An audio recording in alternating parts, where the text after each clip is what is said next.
All right. Good evening, everybody. Welcome back. Christopher Ruocchio here of Sun Eaters. Good to see everybody. This is not counting the roundtable. I think this is the first regular monthly stream, I should say, since This Quiet Gods came out. So I hope if you're here, you've grabbed yourself a copy. If you haven't finished yet, that is okay. I am not planning. I saw it was the first question. Benjamin asked, "Is this full spoilers for This Quiet Gods?" It is not. Let's give it a little more time. And in any case, too, these tend to be pretty spoiler light. If something's a really, seriously spoilerish question, I tend to leave them off. So I hope everybody is doing well. I see a bunch of familiar names in the chat. Hello, everybody. Busy month. You may have all heard the news. I was actually promoted. I am no longer the head writer of Sun Eater. I am now the chief art director. I don't know who's writing anymore. No, I'm just kidding. But there's been a lot of art directing going on in the last month between the Diamond editions, which Howling Dark is in development, early development. James Cook's working on the cover, and John Barry Ballaran is working on the interiors. He's already finished one, and he's working on the second one. He's going to do one more for me, and then I'll be talking to art sponsors. So that's exciting. So if you were a sponsor on book one, we'll talk to you soon. And there are a couple other people. We've got a little bit of a list, and if people are interested, we'll maybe do more art in this one because it's a longer book, so that'll be fun. I've also been working with Anderida Books. Turns out I've been saying that wrong, and Rob was too nice to correct me. I'm working with Anderida Books on the collector's edition of Empire of Silence. He's doing a reprint of the 3 short story novella collections: Lesser Devil and Other Stories, Queen of Ashes, Dregs of Empire, all in other stories. Those are going to come out pretty soon. We just have to check the proofs on the Lesser Devil because there's some file stuff. We'll make sure everything's good. I need to get on that this week if I can find the time. And then, of course, the Broken Binding has entered the chat, as many of you may know. So I've been working with Patrick Leo on art direction for that because they're doing not just Empire of Silence, but they're doing Howling Dark and Demon in White all this year at once. So we're working on the art for that. I don't know what I can and can't say about the Broken Binding books, so don't ask too many questions about that because I may not be able to answer you. But I'm very excited about those. They will be very nice. In this way, folks who can't find a hardcover can find a hardcover. So I've been doing that, and in case y'all missed the memo, Queen of Ashes got a facelift. I've been working on all the novellas, all the short story collections, getting new art and cleaning them up because especially the Lesser Devil and Tales 1 were sort of early self-publishing projects, and there were things that I didn't know to do, and there were people I worked with who also didn't know exactly what to do. So we've been sprucing things up, and Queen of Ashes is done. You may have seen this is a proof. So there's ignore this number 1. That's not on the actual cover. We printed a few different brightnesses. This one just shows up, I think, better than the other one I've got here on camera. It is the cover was done by John Barry Ballaran, who did the Dregs of Empire cover, and really knocked it out of the park. Yeah, Gadar Malian here, and then Hadrian is on the back. So the whole thing makes sort of one piece here, which is very exciting. It's sort of a new thing. When we do Lesser Devil, it'll be getting the same treatment. That'll be towards the end of the year because John is busy on Howling Dark at the moment. And that's going to get done first. We're going to get the second Diamond edition rolling. And that brings me to the last bit of news. The Diamond editions are supposed to be shipping this week, shipping to me to ship to you all. So if you did not get a slipcase, those will be going out probably next weekend. Those will start going out. I got some people lined up to volunteer, and we'll hopefully be able to get as much of them out as we can. So we're going to be getting on that as fast as we can. I want to get them out. It's taking far too long. And if you have a slipcase, you're going to have to wait a little while longer because those need to get developed. I just got the templates for those, and we need to design them with the template. So Jenna and I may get on that this evening. If not this evening, later this week. We will get slipcases and the tray cases for the lettered editions because those will be different rolling. So if you are new to the channel, that's the news real quick. So if you're new to these Q&As, You can ask spoiler questions. I may not answer them. I'll sort of be discretionary about that. I may not even read them out loud if they're, if the spoiler's in the question. So we'll see there. And like some things they just aren't like I'm not going to answer like anyway, right? But we're definitely try to stay away. Try to be respectful of people who, for example, might have just been waiting for the audiobook of Disquiet Gods, which is out today. So they may not have gotten to book 6 yet. So let's hold off asking Disquiet Gods questions unless they're like pretty easy, right? And like not any like big stuff like what was the hard part or something like I don't know. But yeah. As far as that, pretty much anything goes. I will, of course, if I don't want to answer a question, I won't answer it. And I will do my best to keep up with everything. The last few, we've had like 100+ people, and it's been hard for me to answer every question. So we'll run for about 2 hours, and then we'll go from there. But yeah, anyway, thank y'all for being here, and yeah, let's go. Let's see. Want to know when the paperback of Disquiet Gods will be out? That will probably be like next March, April. Usually the paperback follows the hardcover by about a year. That obviously is so that publishers can make more money upfront, right? Because the hardcover is more expensive. So it'll probably be a year. It could be a little bit sooner. And it could be like a little bit later. I think when I worked in publishing, sometimes it would take like 16 months on the outside, but sometimes it could be as early as like 8. It just depends. Publishing has 3-4 month seasons in the year. Spring, summer, fall, winter, of course, not sexy. And so it's January to April, and then May to August, and then the rest of the year. And so usually it's sort of you deal in these sort of 4-month time frames. So it should be about a year. Hope I'm ready for the Sid Arthur questions. Yes, the perennial Sid Arthur questions. I just wish I had answers, but that's maybe in keeping with the Buddhist tradition, right? No KC tonight. Well, I'm sure he has very important things to do. Wait, people have lives, not me. All I do is this. Let's see. Sun's a little too spicy. Yeah, you gotta watch out for those suns, man. They'll get you. Teddy Punch has finished his Qui God. So excited, awesome. Hit you with the Diamond Edition updates already. But they're done, and they should be shipping this week. I have arranged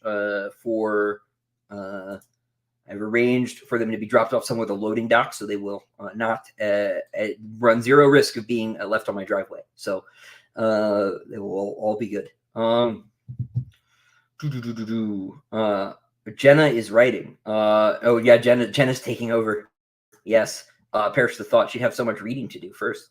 Ever thought of writing a prequel? It depends on what you mean by a prequel. If you mean a book set earlier in the timeline, yes. If you mean like a book about like Hadrian as a kid, no. And if you specifically mean the Foundation War, super no. I'm not writing the Foundation War. It's better in your head. I think one of the things I sort of learned really like playing Dark Souls, right, is that very often just giving readers, players, whatever, suggestions is more nutritious for them than giving them hard answers. Hi Tyrant, I'll start the show. How much money would it take you to go visit North Korea for a week? Doesn't exist. I have to get on a plane for starters, which I hate doing. But no, not gonna happen.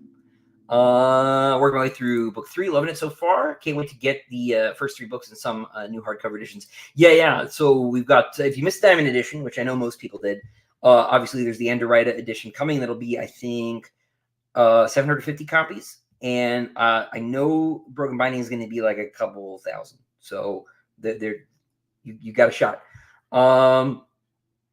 Do they drive on the left or the right side of the road in the Stalin Empire? That's a good question. Probably the left, right? Since they are initially British. Polyfox Games, Christopher, there are Christian themes in Disquiet Gods. Where I started Sun Eater, did I intend this?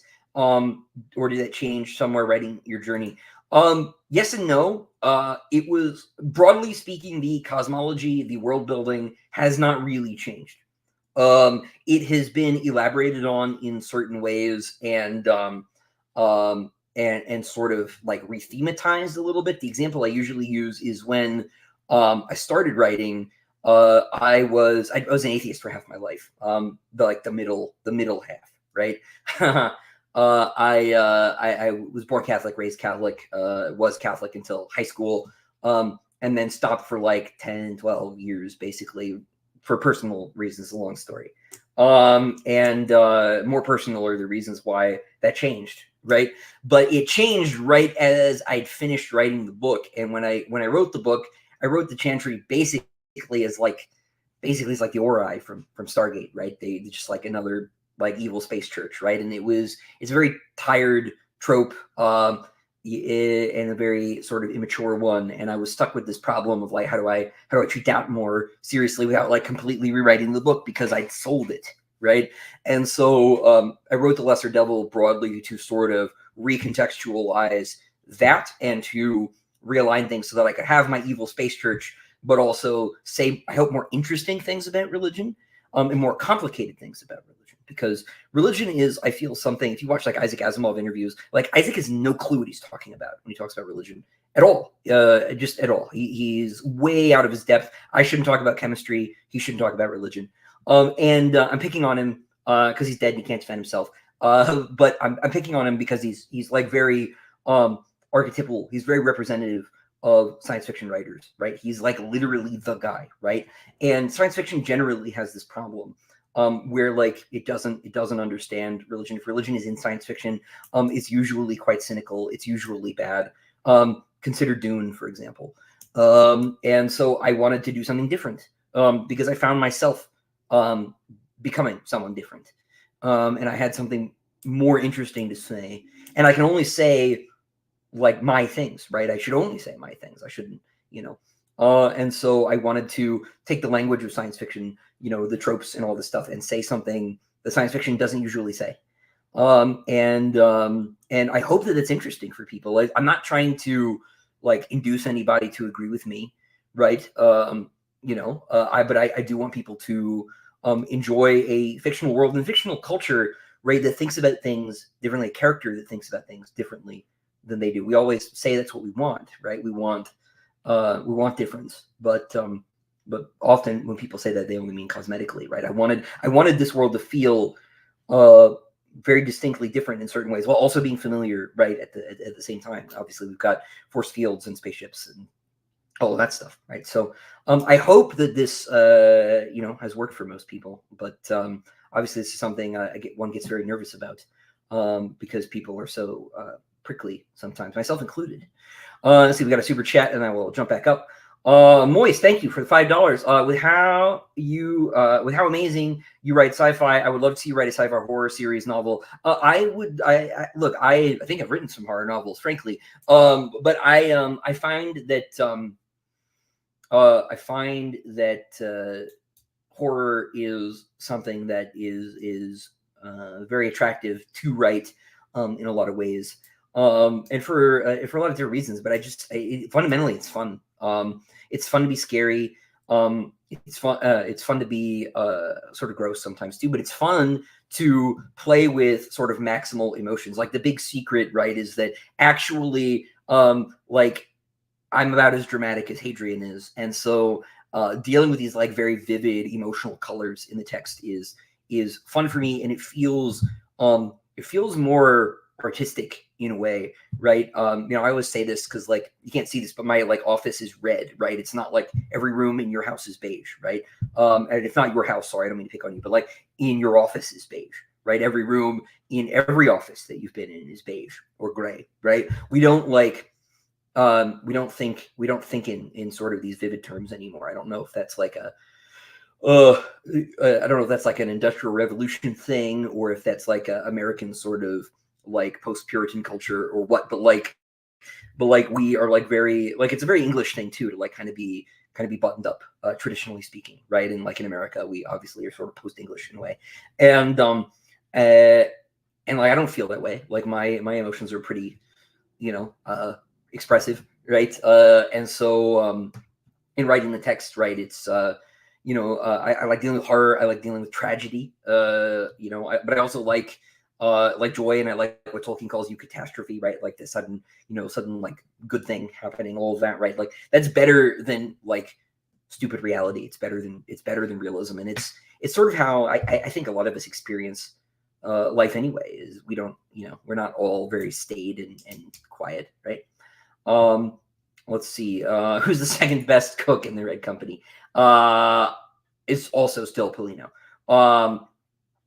But yeah, uh, yeah, I don't know. That's a good question.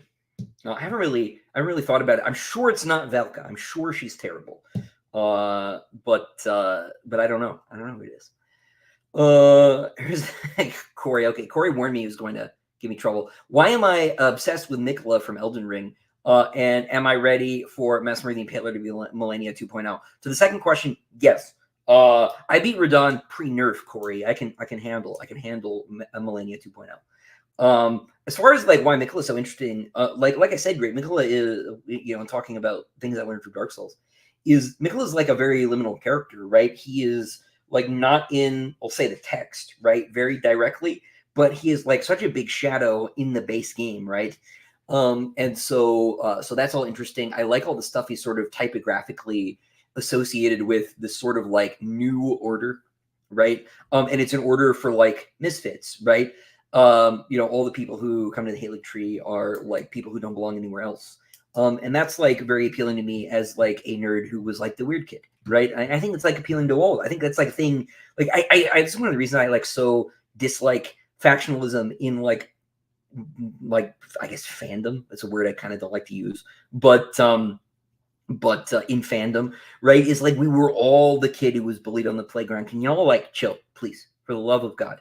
Um, and so Mikola has like maybe more than any of the other characters has like this sort of weird sort of pseudo like Christology to him symbolically, because he is like sort of the god of this like second order, and it's this order that like hasn't worked, right? And there's just like a lot of interesting pieces there. I also just think the Halig tree is cool. Like it's tough, right? That first area on the branches in particular, Evil, Rivendell, who. But like once you get down to like Elphael, like that's one of the best levels they have ever made. It is just so fun.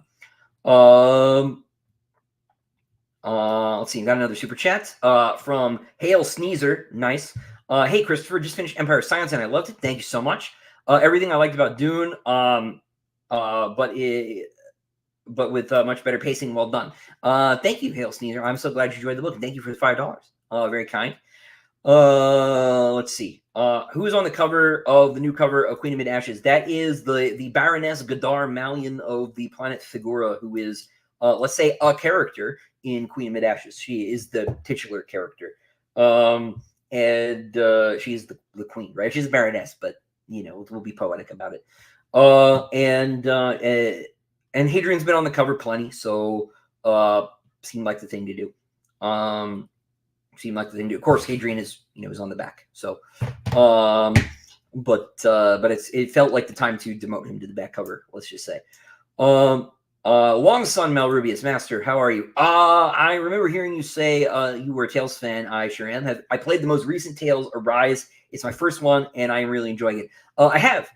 Tales Arise was pretty good. It's one of the better ones recently. They've been kind of in a spell for a while. But it's hard when you like have Tales of Symphonia as a game in your series to come back from that. It's I'm not a Final Fantasy guy, but it's like trying to come back from like Final Fantasy 6 or 7, right? It's like, how do we we've already peaked, right? We've perfected the formula. The thing about going backwards though, is I think gameplay wise, Tales of Arise might be the best one. It's super smooth. It's like really, really fun to play. I haven't gotten the DLC yet, but while I found the story resolved, Tales of Arise was great until about like the last 20%, and then it felt like they cut the game in half and kind of rushed the ending. I won't be more specific. but it felt like if you play one of the older ones, you play Symphonia, if you play Vesperia, you reach a point where you're like, oh, the game is almost over, and it's like, actually, we are at 50%. Have fun, right? And it got to that point, and I was like, okay, the game's about to get like real interesting, and then it was like, we're done, and I'm like, excuse me, where's the like giant plot twist? But the characters are all great. All the like little like the skits and stuff are as well integrated and like acted as possible. I think Symphonia is the last one where the skits aren't voice acted, which is a crime because like Scott Menville and Cam Clark are in Tales of Symphonia. Symphonia is the best one. Period. Full stop. Send tweet. But I would go. But the point is going backwards is hard because the gameplay gets a little bit less refined. But I would maybe consider after Arise going back to Symphonia. There are a few games that are earlier, the Destinies. Fantasia is great because it's 2D. But I would play Fantasia. I would play Symphonia. I would play Vesperia, and then see if you're like really into it because those are the high points, in my opinion. The rest of the series is a little bit more mixed. Another super chat. Daniel, thank you. Love your books. All right, I'm out because of spoilers. Daniel, if you're still here, we usually are pretty light on spoilers. And if we have a spoiler question, I will warn everybody. And I have like a little chyron that scrolls on the screen so you can mute it, and I can take the spoiler away. You don't have to leave if there are spoilers, as long as you got the mute button. But thank you for the $5. Thank you for reading. Nick, hey man. The Flame Lancer. Hey, Christopher, obligatory Sid Arthur question. In the short story Knowledge, did I ever give any thought to what the priest was thinking? This Solander's garaging the vibes. Probably just that. Probably just that. But no, I hadn't thought about it too closely. Maybe a little bit of like, well, Hadrian like looks like. I think Hadrian says in the story like maybe he thinks I'm the Mara, right? And because he kind of dresses the part. Right. But yeah, I really love that short story. It is one of my favorite things that I've written.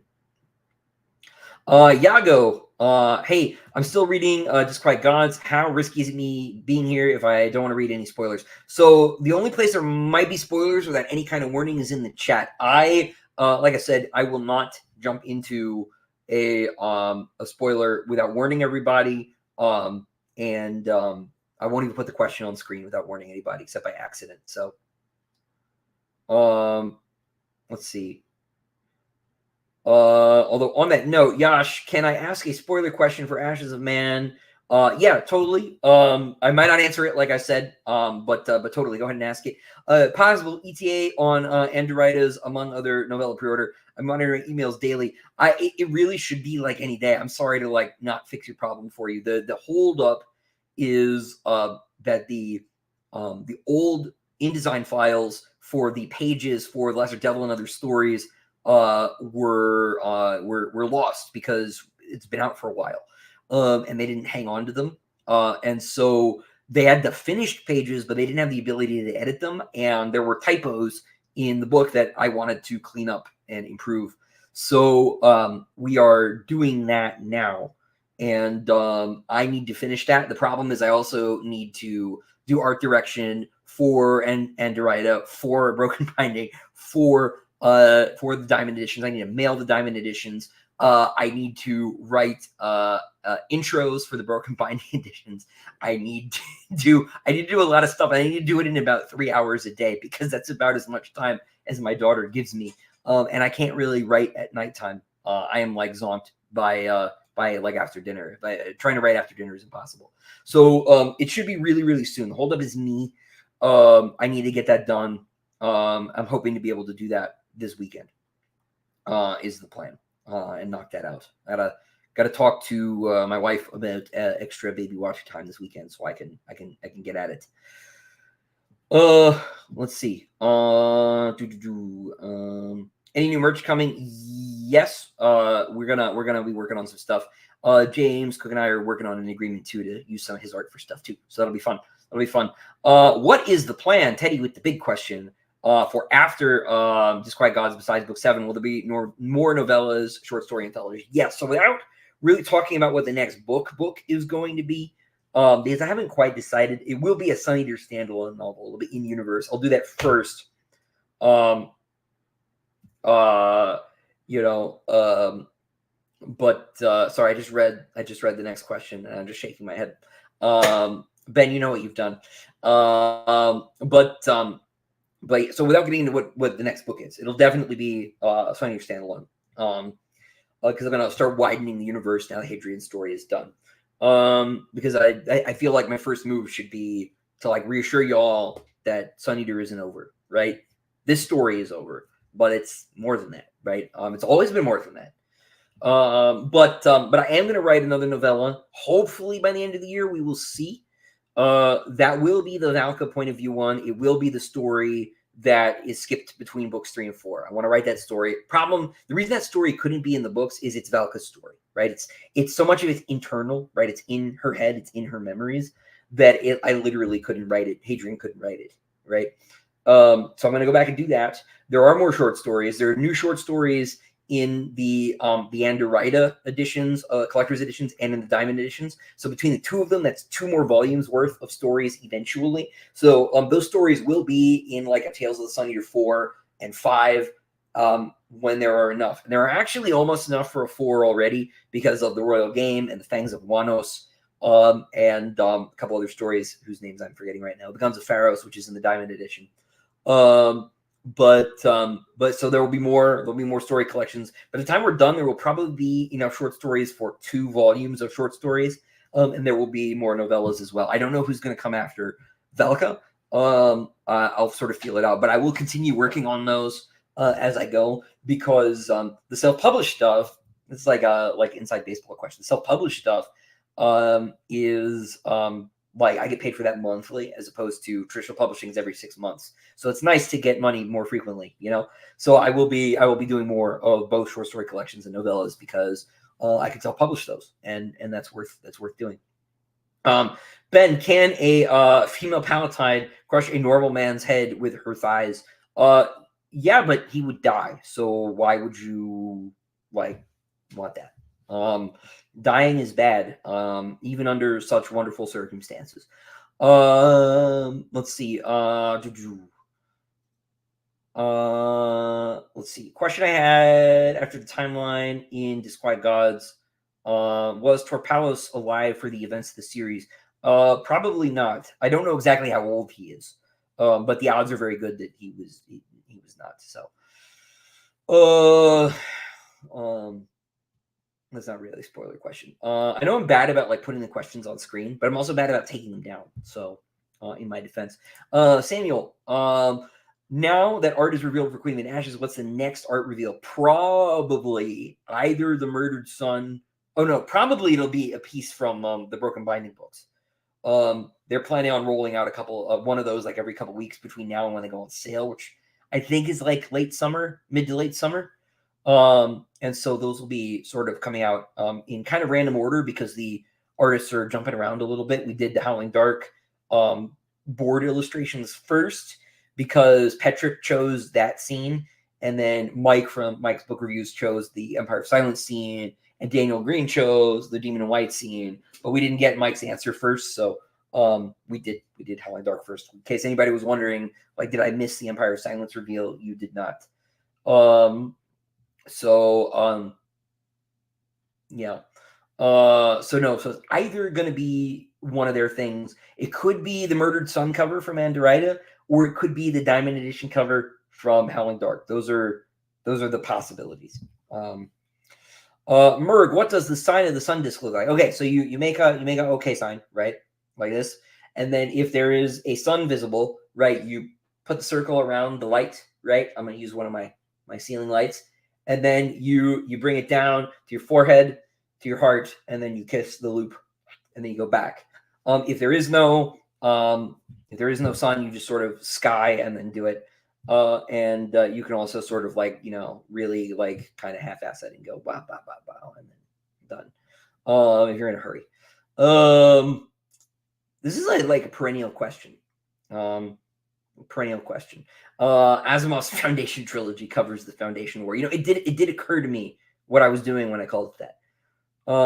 Yeah, there really isn't really a point in a Young Hadrian book. I just want to be clear when people talk about prequels that's not really on the table. I might do like I could see writing a short story about like his grandmother's funeral or something. But that would be kind of a mood piece. It would be sort of in the same vein as Knowledge, I think. But we've also like kind of seen that, right? Already anyway.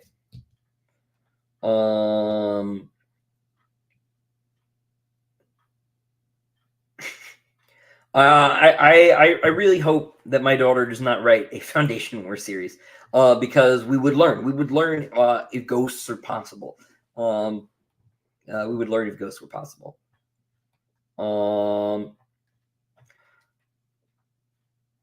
Yago, what is the thought process behind your choice of character names? I wondered, seeing if Friedrich appeared, do you just go for a mix of names, different linguistic origins, or are there lore reasons? It depends on the culture in question. So with the Empire, the names are, and it's also like a class thing. So like in the Empire, Palatine names are usually English, Greek, Latin, usually classical. There are a large number of Indian Palatine houses as well, because those are sort of the ethnic groups that like built the empire. And so I go from there. There's a website called behindthename.com, which is sort of a name etymology search engine. Is great if you like need character names. You can use, they have a random name generator. You can sort by culture and sex. And you could just hit refresh until you see a name you like, and then click around. With main characters, there often is like a meaning reason. You should look up Valka for some time if you've read far enough. I got a real kick out of somebody actually figuring that out. There are like micro exceptions, right? So Sir Friedrich, like there are a few Germans kicking around in the imperial upper class, right? There's mostly Englishmen and Indians, but there are exceptions, and so sometimes I'm just like, we'll do this, right? But then with like the Jadians, right? The Jadian upper classes, mostly Parsi. But the names have gotten a little bit more complicated because they have a lot of there are a lot of Arabs and a lot of Mediterranean peoples, Greek, Spanish, Italian, that sort of mixed up into Jadian culture. So it just varies. There are just sort of rules for different things. Kate of Spades, any future plans for the better Adrian Hector? Yes, we'll just say yes. There are plans. I don't know when we'll get to them, but I have plans. Hive Tyrant, do members of a certain malicious extrasolarian organization grow new bodies, or do they possess actual victims? Both. Both. Do I have any unpublished work from before I wrote Sun Eater? Yes, I have a fantasy novel that I wrote in middle school. It's probably like a novella. It's probably around like 60,000 words. I don't know. I have one print copy of it left. And I just sort of keep it as I keep it to ward off ghouls. It's like a talisman. No, yeah, I have not looked at it in years and years. Where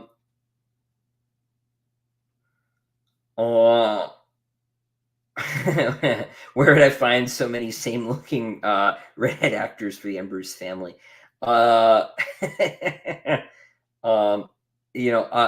probably have to wear wigs, right? Was I worried about the reception of the Christian themes in the series? No, because that's sort of like, if somebody has a problem with it, that's sort of on them.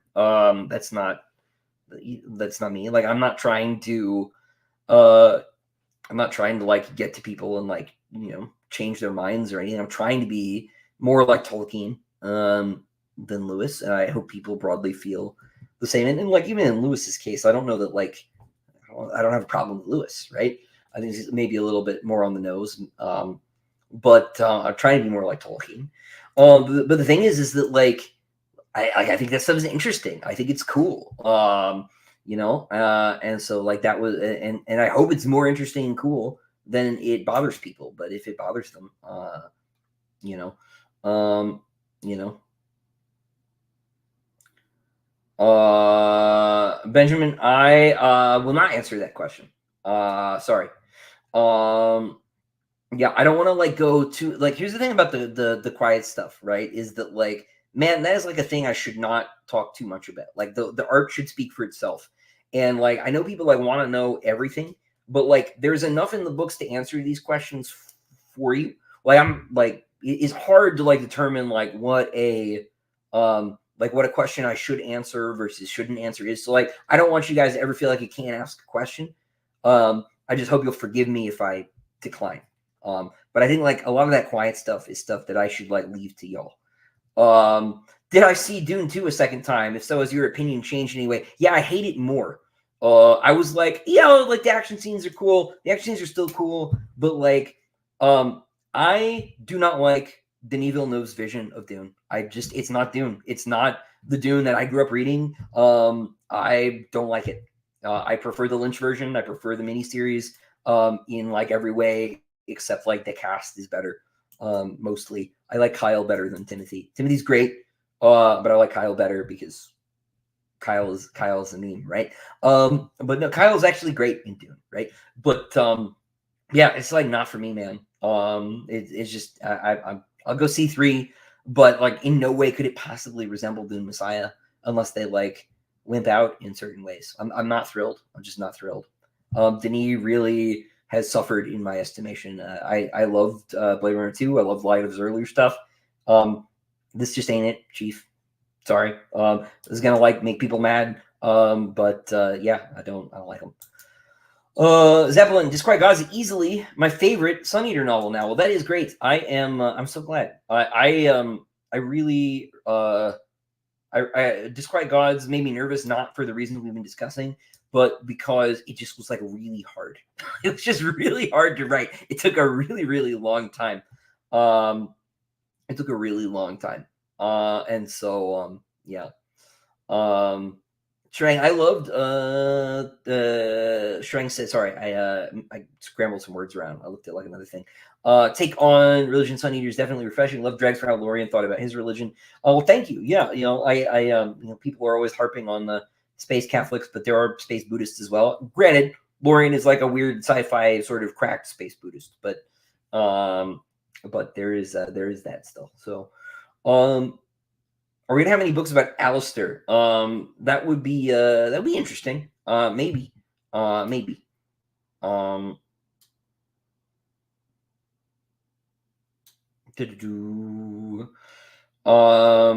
Let's see. Can members of the House Avent pursue careers, either military or civilian, in the Empire?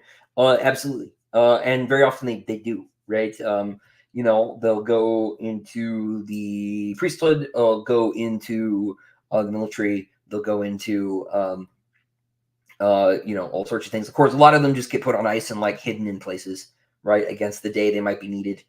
So but yes, they most certainly do. Obviously, we see like Aurelian has like a political office, right?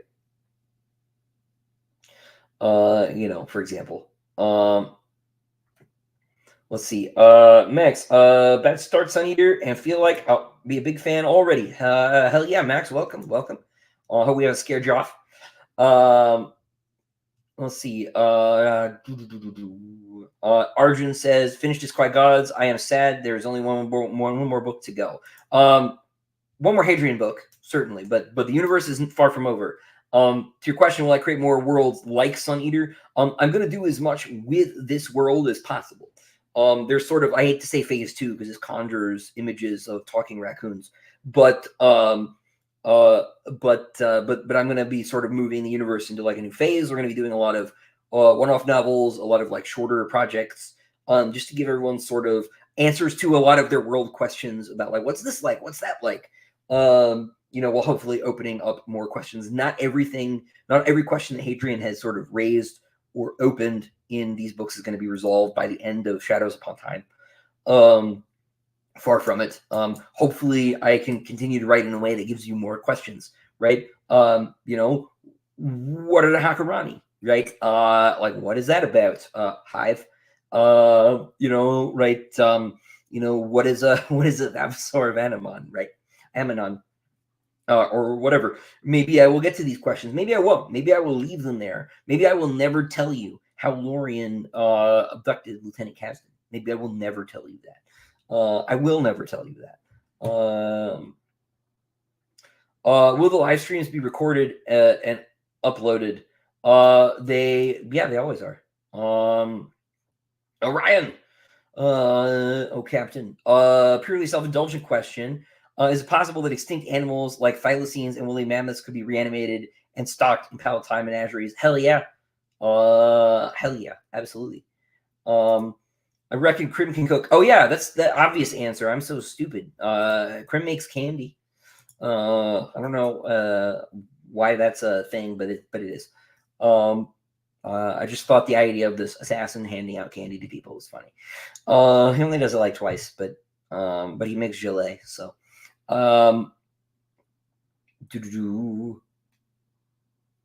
let's see. I just started with the new Sun. Vaguely remember you saying you had not read all Gene Wolfe's books. Which ones am I saying? I have not read the Soldier books yet. I've not read Short Sun.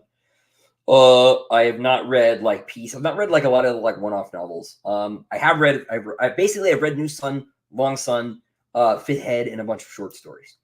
So there's like a lot of the other novels I haven't gotten to yet.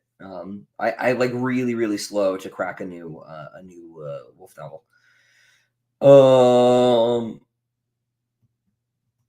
When you say second to last boss, then do you mean Godfrey or Ratigan? Godfrey was a nightmare. Ratigan was okay. But Godfrey was tough. Am I considering maybe making animated movies, movies or TV series based on Sun Eater?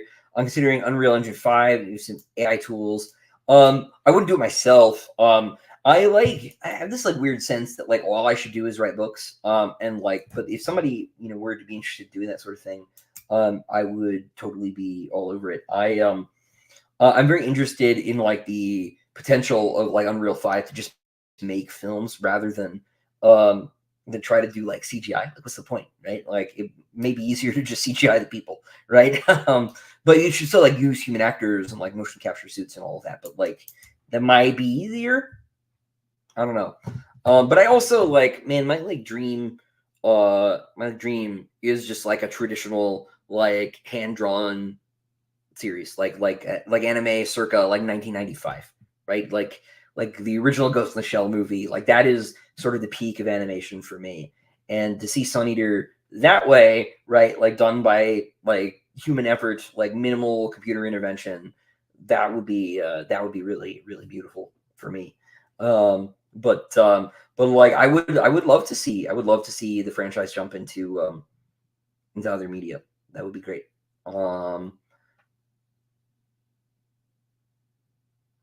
Prime Legacy, interesting question. What makes the Yeltsin so formidable given the technological advances of the Empire? Was there a point during the war when they could have been defeated before the events of Kingdoms of Death? Probably not to the second question, but to the first, its location, right? Because the Yeltsin are migratory, it is virtually impossible to find them until it's too late. And the Empire is spread relatively thin. They don't really start concentrating giant war fleets in defensive positions until Hadrian's lifetime, right? Because it is it's hard when you basically the Solid Empire is fighting a naval engagement where the enemy only uses submarines and they have no submarines, right? If that makes sense. So like all the Imperial territories, broadly speaking, are on planets around suns. These are things the Empire cannot move, right? Or at least doesn't move. They probably could build world engines to the scope that the Yeltsin build, but like why? Like why would they? Right? They like planets where they are. They don't want to live inside them. They want to live on them, like under suns that are like comfy, cozy, right? And so they are like big sitting targets all the time. And the Yeltsin are the opposite of that. And it is like the element of surprise and like the random chance element of this that just makes them like an insoluble problem, basically. And perversely, right, it is their centralization as the series goes on that makes them more manageable a problem. while it makes them like way more dangerous, it makes the like localized secondary consequences of like, oh, if you have like 8 world ships in a system and like one breaks out, the planet's done, man. Like it's done, right? Um, but it makes dealing with them um way more manageable because they're like, in larger groups in fewer places. And if you can get your response fast enough, you can maybe do it because they're never in a hurry to leave. They can't, like, they're sort of slow. Those planetary sieges take a long time because they have to squeeze every drop of human juice out of a planet, right? Of course, not just humans. I'm sure they make off with the chickens, right? But it just hasn't been plot relevant. The grain, Rebel Moon. But anyway, no, they don't make off with the grain. But yeah, so that's sort of the big question.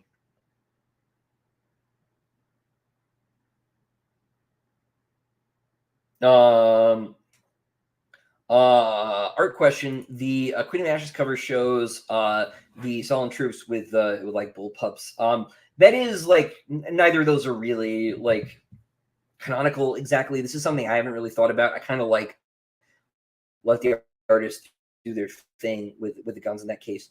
Mostly the most common weapon a legionary carries besides a short sword is a lance, right? An energy lance, which is like a spear. Really, it's like a bardiche, so it's sort of like more like a halberd, right? Because the gun is in the haft of the spear, and then they've got like a bayonet basically underneath it, and they shoots lasers.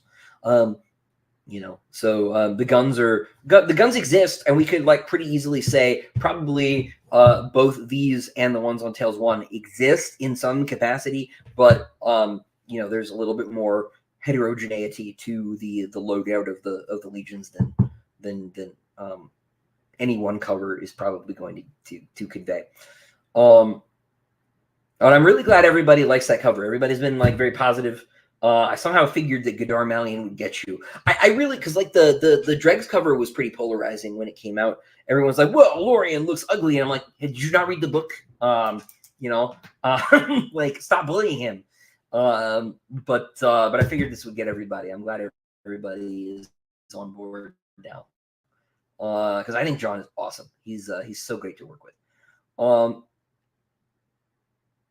Any chance there could be a forgotten colony somewhere in the Empire? Seems like a fun possibility. Oh yeah, 100%. Like I'm sure that's happened a few times.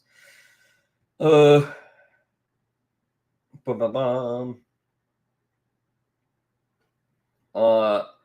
Link characters. Tales of Symphonia. I just got to disagree with you there. Tales of Symphonia is great.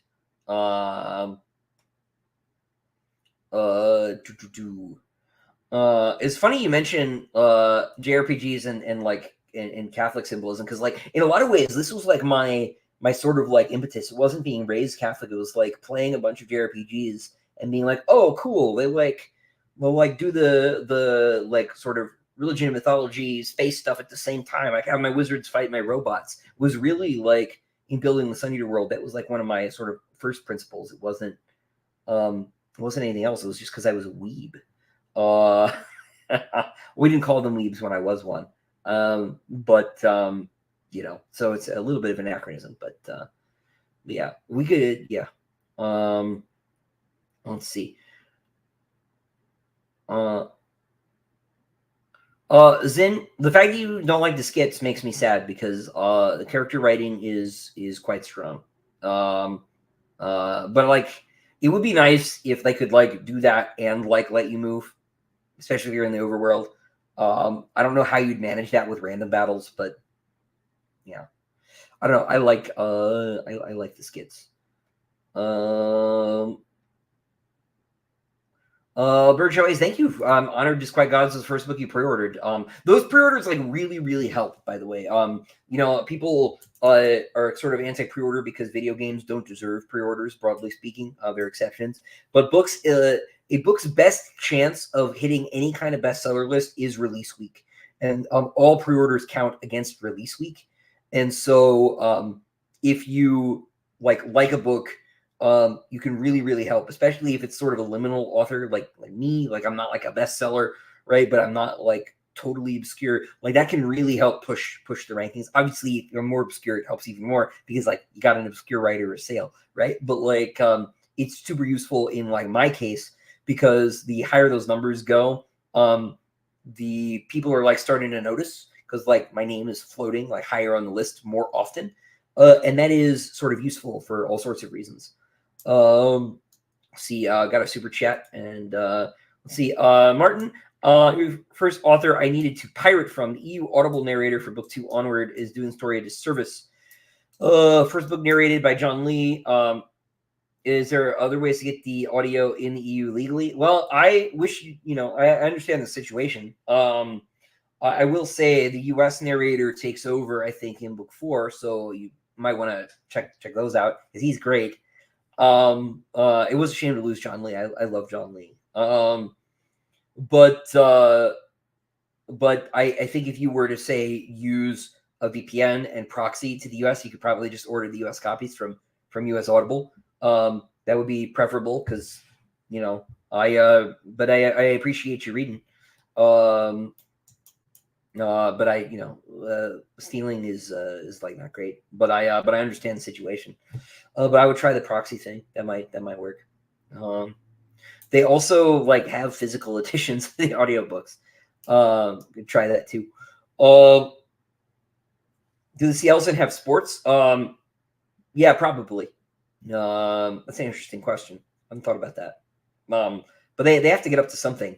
There were a lot of like Seattleton culture things I didn't think about until later. I should say, I realized, Martin, I was a little bit unfair there. I appreciate the super chat as a way of, I see what you're doing there, and thank you very much. I wasn't thinking. I just saw the word pirate and got a little bit defensive. I appreciate that a lot, actually. So I would try the Martin. I would try the I would try the proxy thing. That might work. That's really the only thing I can think of. But thank you for the super chat. I appreciate you're in a tricky situation, and I'm sorry I didn't realize what you were doing there with the pirating and the super chat. I appreciate that. That was very kind of you. Let's see. But I put it together. Sorry, I'm it's not on my A game. It's been a long day.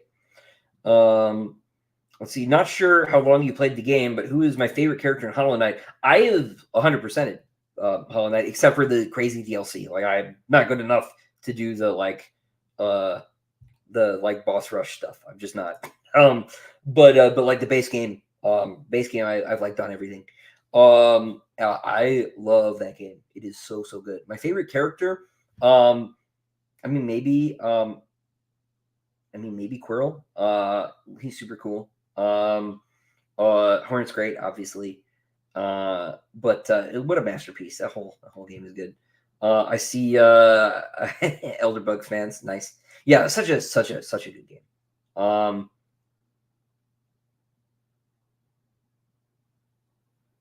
Severian, that is like a big question. I think it might be better to wait on that because that's sort of a book 6 thing, and we're gonna stay away from book 6 spoilers for now. But yeah, I totally want to sidestep the Tear stuff because it's probably heresy. But anyway, would Valka even need to learn to cook, or could she make her implants make what she wanted, eating taste like whatever she wanted? Probably could, and she could probably also like learn to cook if she were bothered to do so. But I just don't think I don't think she would like be interested. It's just like she doesn't pick up her laundry. Like why would she?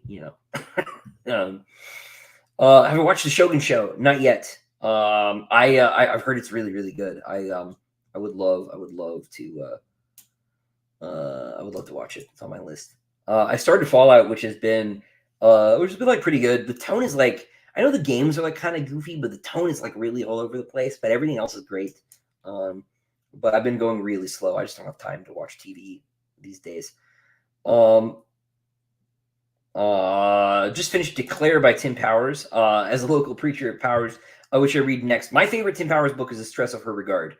I think Stress of Her Regard is amazing. It's like my favorite vampire book. It is so good. Read that or read like On Stranger Tides if you want to go pirates. Because On Stranger Tides is great too. Let's see, new super chat. Zeppelin for 5, thank you. Started my first ever reread. I just realized Crispin and Hadrian have gaming stations. What games do they play? I haven't thought that far. I forgot about that. Crispin's playing games. It's been a long time since I wrote book 1. Particularly since I wrote the Delos section of book 1. It's been a long time. What is my Neil Gaiman hot take? Can I pass on the Neil Gaiman rant this month? I feel like I've done it a lot. Are we going to get to pick the book 7 ending Mass Effect 3 style? No. No, there will be only one flavor, and not 3 colored cupcakes that are the same flavor. I mentioned Shepard in Disquiet Gods. Am I a Mass Effect fan? I am, but the Shepard referenced in Disquiet Gods is Alan Shepard, the actual astronaut that Commander Shepard is named after. Was the first American into space. But yeah, no, I like Mass Effect. I obviously not a big fan of the way 3 ended. Who is? 3 was my favorite until they got to Earth, and then just the whole Earth section at the end. Just delete this. And I never played Andromeda. I bought it, and then I saw how like absolutely panned it was getting, and I returned it. I just never. I was like, man, I hope this fixes my feelings about Mass Effect 3, and it did not. So, let's see. Sir Galahad once again reminding me I have not actually read the sequel to The Stress of Her Regard because I'm a fake Powers fan. That is true. Sam, no, thank you for sharing the pictures. That was super fun to watch. You did a beautiful job. Samuel made his own edition of the Fangs of Wano. Like he printed it and bound it, and it was beautiful work. I'm still feeling really bad about the piracy situation there. Sorry again, Martin. Oh man, like I am so behind the chat. Zin is talking about the thigh incident from earlier. But I seem to recall it takes about 500 pounds of pressure to crush a human skull. So now you know. Message I wanted to make sure. I had asked Petrick before I came on here what I was and wasn't allowed to say about broken binding, but he didn't answer me. Let's see. When we'll be able to order the broken binding editions? I think like July-ish. I think I can say that. But definitely check with them. Subscribe to. I think they have a newsletter, right? And then we'll go from there. It's really they're really shaping up. We've got I think 4 art pieces done now. There are they're really just really cool. I'm very excited to see those. I love getting new art, as everybody knows. So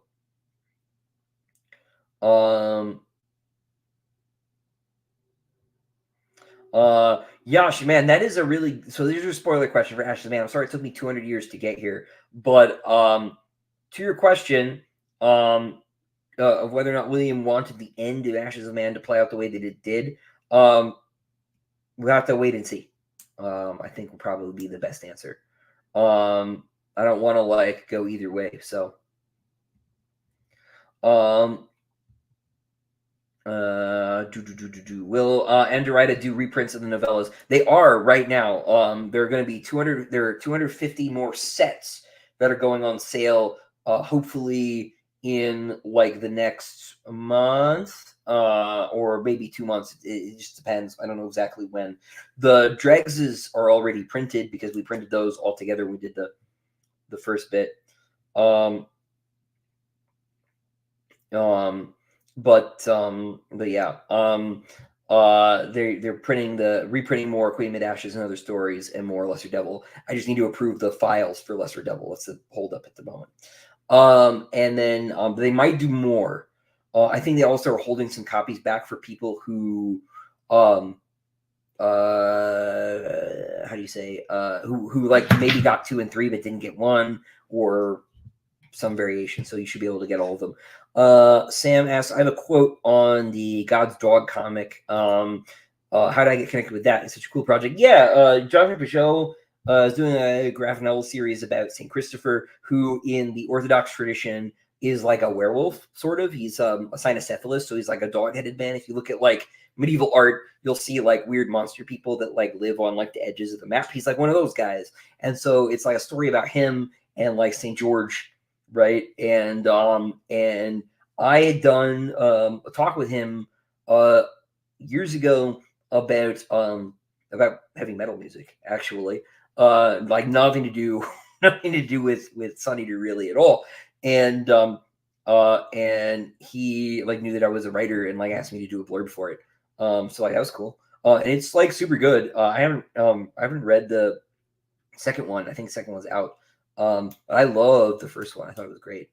As far as the sign of the sun just looking like sign of the cross, that's totally deliberate. The Chantry has like cribbed ideas from like every religion they could get their hands on and like changed things and like misappropriated them in weird ways. So like Chantry sanctums have minarets, but they are round buildings. So they have like more than, 1 or 2 or 4 or whatever. They have like a bunch of little ones, and they'll do musical call to prayer, which they like cribbed from Islam, right? But they also do food sacrifices to physical idols, like you see in Hinduism, right? There are like lots of little pieces. And so like there are all these little pieces everywhere. Super chat here from Lucas. Thank you. Congratulations on the books. Hi from Brazil. Hello, Brazil. Man, that reminds me, I get this question a lot, like when are the Spanish and Brazilian, Portuguese, Brazilian editions coming in? And I don't have any contact with the publisher yet. I would love to get the books into Spanish and Portuguese. I would love that. But we're just not there yet. But thank you for reading. Thank you for being here. Thank you for the $5. When it comes to battle scenes, do I prefer writing large-scale skirmishes, the intimate high matter duels, or the more mystical, spiritual stuff? Sword fights, just like one-on-one sword fights. Those are the best. Or like 1-on-5 sword fights, also awesome. Those are my favorites. The like big logistical battles, I do not enjoy very much. And the crazy stuff that we have seen in the last couple books, hard, just hard. Because you like want it to be cool and like not crazy. Next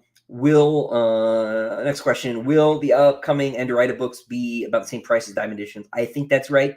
Of course they will be in pounds, and that depends somewhat on the exchange rate. But I think approximately they'll be in the same ballpark. What are some of my favorite books that aren't science fiction or fantasy? I'm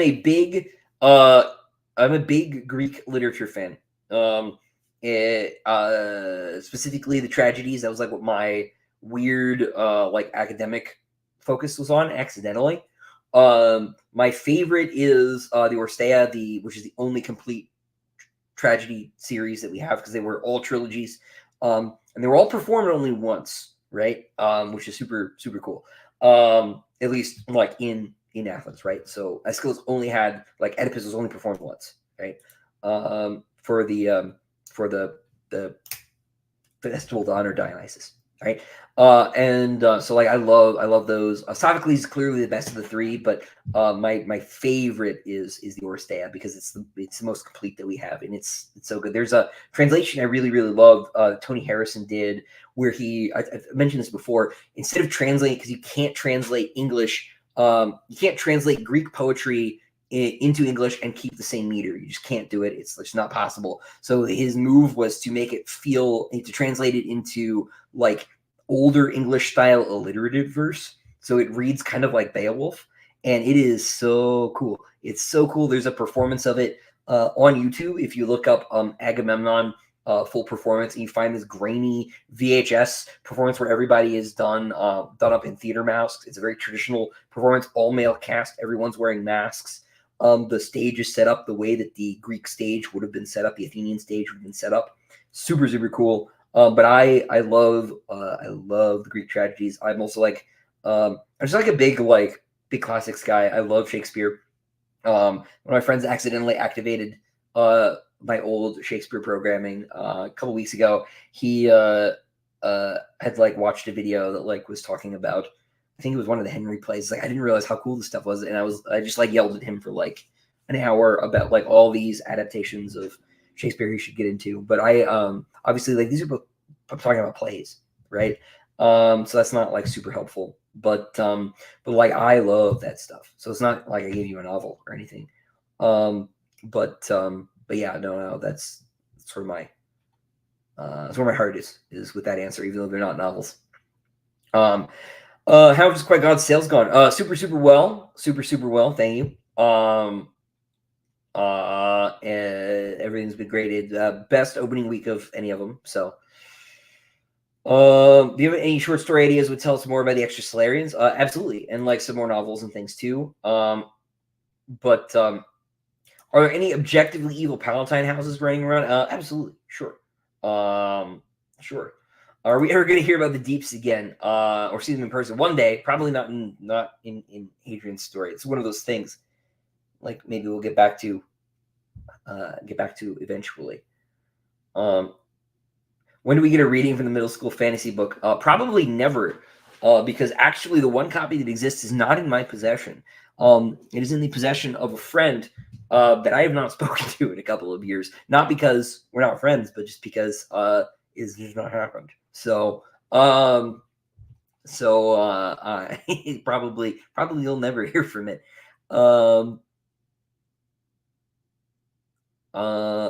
Do I think I would add a Patreon level in between the top two I have now, or open up the highest level again? But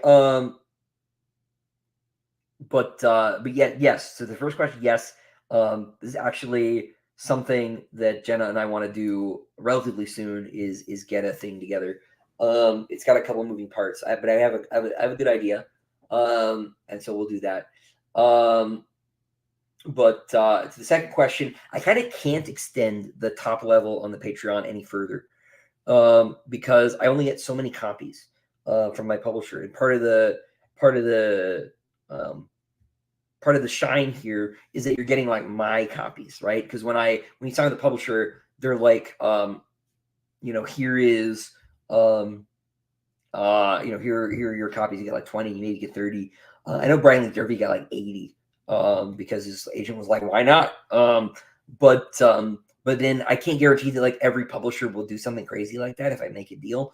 Other publishers might be like, what do you need 80 for, Christopher? What's going on here? Right. And so, so I probably can't go much further than I already have. Yeah, so that'll probably stay where it's at, but I think I'll probably get another level together, hopefully. So Christopher, big Rebel Moon fan, man. I wanted to be. I was like, I was ready to give him a chance because I love the Watchmen movie, right? I don't like 300, but that's because I don't like Frank Miller. But I liked the pitch too. I was like, look, George Lucas, you like just borrowed Hidden Fortress to make Star Wars. Like, what if you borrowed another Kurosawa movie? Like, that's a way better idea than like solo a Star Wars story and like whatever is on Disney Plus. Let's do that. But it is not good. It is not good. Here for the Dune hate. Wait, you didn't like Dune 2? How did I miss this? Yeah, I did. Okay, fine. I do not like the Dune movie because it is trying to write the book. It's trying to adapt the book that Frank Herbert wrote. Frank Herbert thinks that he wrote a story about the dangers of charismatic leaders. What he wrote was a story about a charismatic leader who like leads people to victory against people who are objectively bad. And then Frank's like, why don't people get it? Because you didn't write the book you think you wrote, Frank. And so it changes the characters, it changes the plots, it changes the relationships, it cuts things. It does not adapt the text, it alters the text. And I think Villeneuve would say to make it more consonant with Frank's vision, but it's not what Frank wrote. It just isn't what Frank wrote. I'm sorry. And then in cutting things, both parts felt this way. They feel like they were 5-hour movies, and I think Jason Momoa basically said that was true, right? But then what's there doesn't adequately explain everything. My wife has never read Dune. She went to see the movies with me. She did not understand what the spice was for at all. And that's a huge problem. Like my wife is like not stupid. Like she's like a research psychology background, right? And she's like, what was it doing? I don't understand, right? And so like that's a huge failure. And like it's the longest adaptation of Dune between those two movies. It's longer than the miniseries, right? And it does not adequately explain the world. It does not adequately talk about the moving parts. And if your defense of that, and his defense of this has been, I wanted to maximize the time we spent with the Bene Gesserit, maybe you maximized it too much, right? Maybe we needed to see the guild more. Maybe that was the wrong choice. And it just does not work for me. All the performances are great. I don't really like how the Harkonnens are handled. They don't feel right. Like the stuff that's there is cool. I love all the performances, Zendaya notwithstanding. The way Chani is handled is reprehensible to me. It's unrecognizable. It's not the same character. But yeah, I don't like it. I probably won't like when 3 comes out. I think Mike and I might retire. Or at least I will retire from talking about it because people did not like that. I did not like it. I got in a lot of people complained to me that I had an opinion that was not consonant with theirs. So I don't know that I'll do it anymore. And then like also like being negative, like I have a reputation for not liking things, and like maybe that's not a good reputation to have. But this has become like a personal matter because everybody, like one guy said that that I would like be happy to take Hollywood's money for them to like fuck up my books, right? Excuse me. And like that is clearly not true because I have clearly refused money on multiple occasions when people have messed with my work. But okay, buddy. So it's become like a personal thing for me. And I also don't like it when directors say silly things like scripts don't matter. Like I get that it's a visual medium, buddy, but like maybe it's the writer in me, but that's wrong. That's not correct. I don't believe. Look, Villeneuve is one of the great living filmmakers, but he is not one of the great Dune filmmakers. I'm not saying he's untalented or that he's stupid.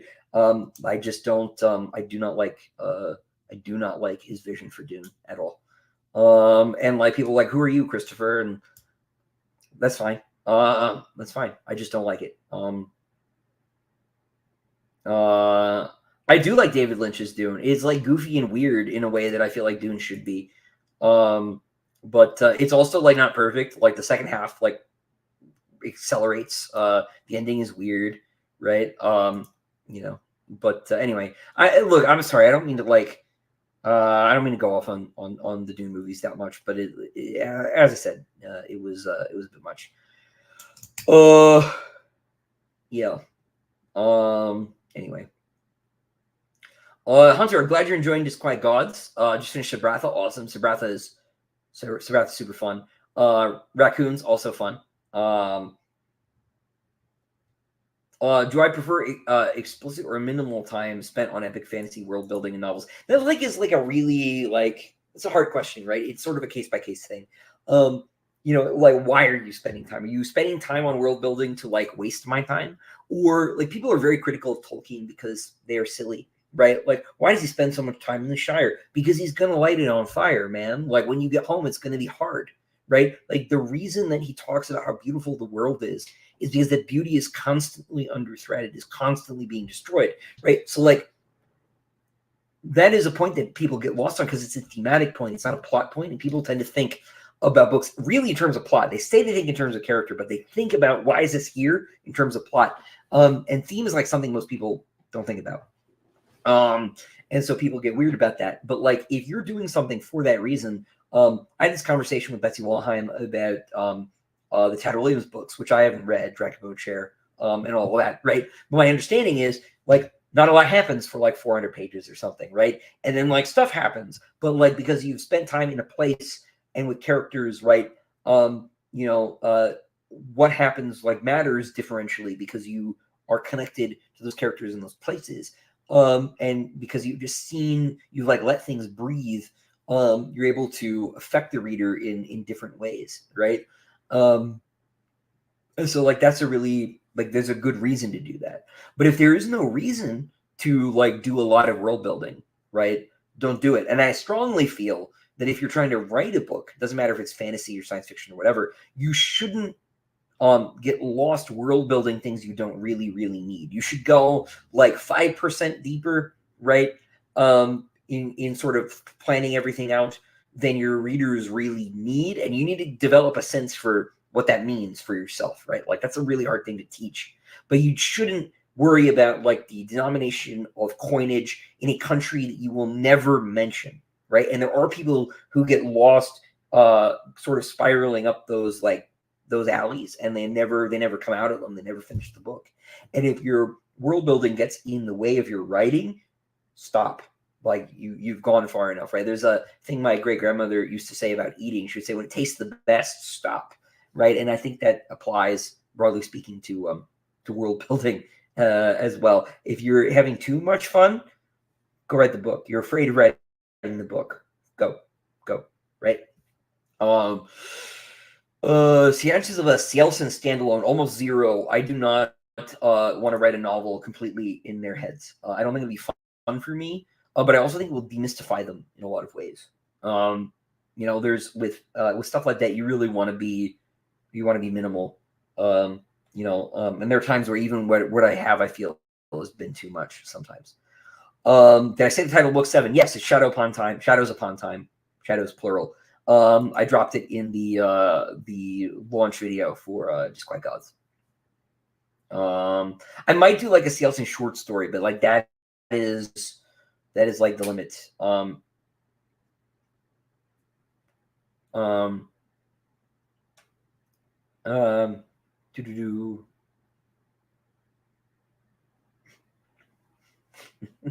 don't know what to do with the Easter egg question there. Andrew, will I have Sun Eater Easter eggs, like actual Easter eggs? And I'm okay with your headcanon. That's fine. Shadows is entirely outlined, Benjamin. I can't possibly tell you what's in them. Finally, for the Arthur question here, that is a tough one. I would need to like think about that question to give you a satisfying answer. But yeah, the Green Knight movie, bad. It's weird how these things just keep coming back up.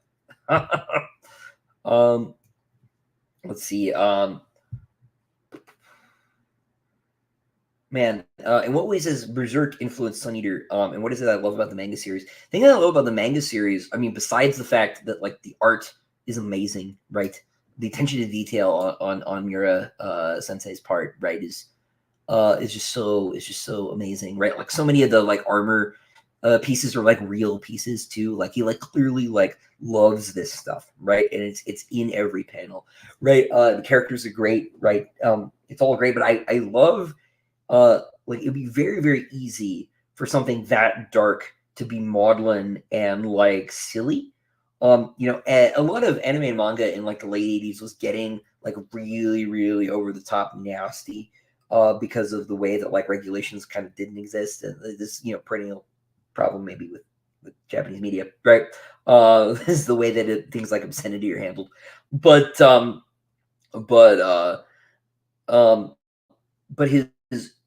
his sort of a deftness for handling this like extreme ugliness where it never really feels gratuitous, and like it should feel gratuitous, right? And I admire that precision, I admire that care, but I also admire the like willingness to go to places that I think most writers would be afraid to go, especially in a visual medium. Holy cow, right? I frequently find like when I write my own like really horrible stuff, right? I'm like, oh, like this, have I gone far enough? Are people going to get how bad this is? And people like, Christopher, you need to like slow down, bro. This is too dark, too much. Stop, right?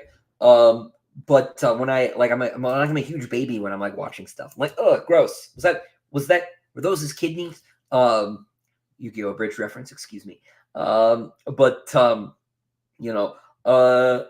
to go to these places in a visual form is also like just really ambitious, and I respect ambition. But he but he also is able at the same time to like deeply humanize these really horrible people, right? Like it's a testament, I think, to his ability as a storyteller that people can say Griffith did nothing wrong, and like some part of them in like a weird, gross way means it, right? Because Griffith is like a deeply pitiable character, right? It's why like his last page, man, like his last page is Griffith sort of is Griffith weeping, right? It's sort of I like the stuff that is it Maury? I can't remember the his friend's name has been doing. I think it's broadly like still been pretty good. It feels rushed. It feels a little bit threadbare, but like it's not like but it feels consonant with the original vision. But like for that to be Muri's last page, right, is so amazing. Because the fact that he's able to build this monster, right, that you still feel for in these ways, is really impressive. It's really beautiful. It's really fascinating.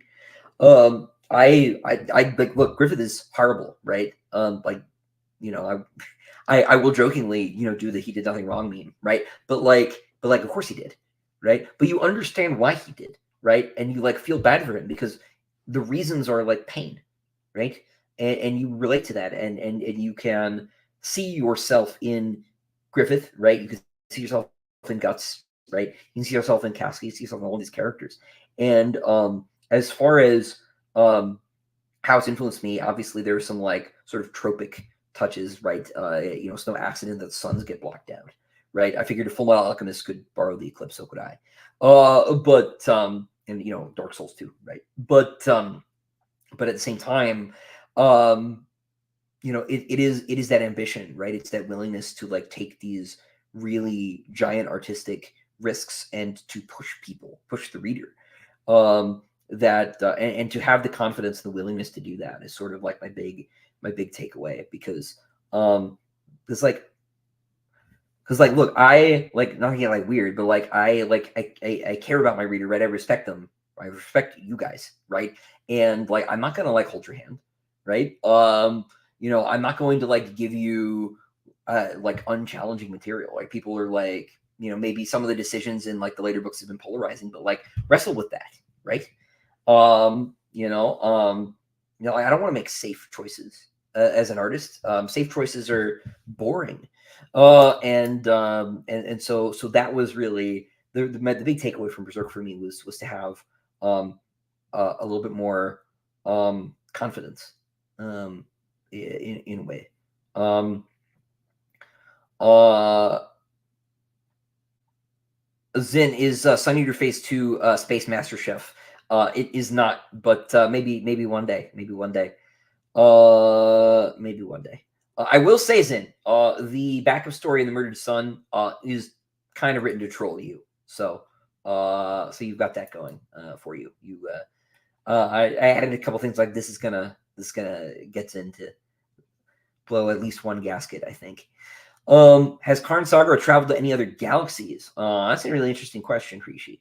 I don't know. Why don't I have some sort of graphic novel adaptation yet? Seems like a popular trend for authors in the last decade. Just wondering. I don't, not big enough. Is the thing, like nobody has approached me interested in doing that. John, the Scullists are broadly stoic. At least it's sort of the way that like most people understand the word stoic. They're not like Neoplatonists necessarily, but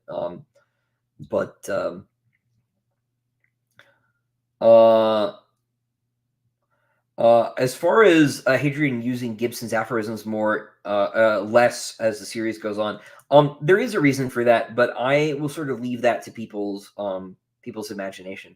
I think the answer is in there.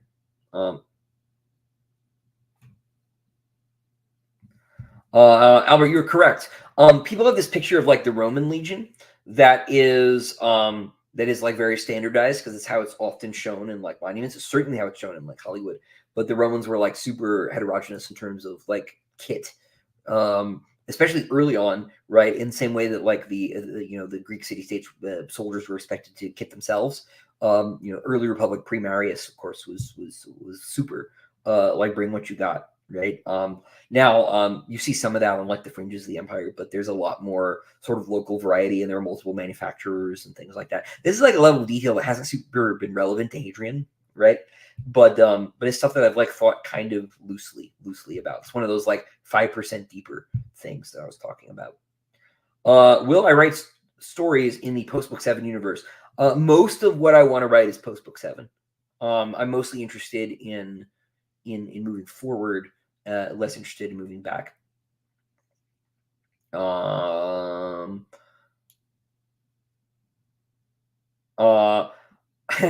Zeppelin, I will say to this question about the pentagram and the devil with the Marlows, it does not contradict anything. But I will leave y'all to think about that. The pentagram, I will say this, is only like lately a satanic symbol. It has been a billion other things throughout history. Sir Gawain of the Green Knight had one on his shield because it used to also be a Christian symbol.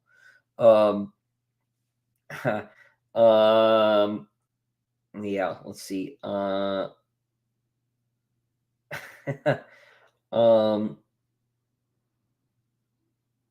There are a ton of skits. Okay, Zan, I'll give you this. There are a ton of skits in Tales of Arise. There were like way more than in the earlier games. There might have been too many. That is fair. Hiroshi, have I written any novels before getting published? Just the one. I wrote a